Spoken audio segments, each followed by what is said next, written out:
Welcome to Auto Resolve. In this video, I will show you how to fix your Hedge sound machine if is not working, including power reset and common issue. Fix 1. Check power supply. Step 1. Make sure the power adapter is plugged securely into both the wall outlet and the hatch device. Step 2.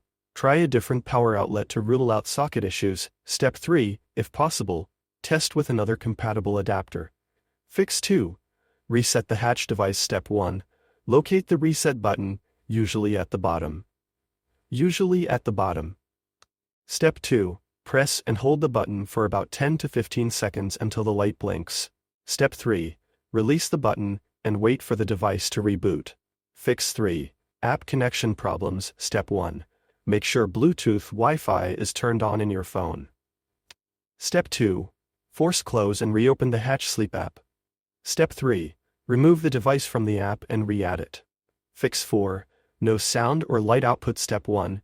Check the volume level in the app or on the device. Step 2.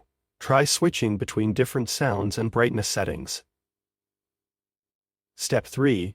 Power cycle the device by unplugging it for 1 minute and plugging it back in.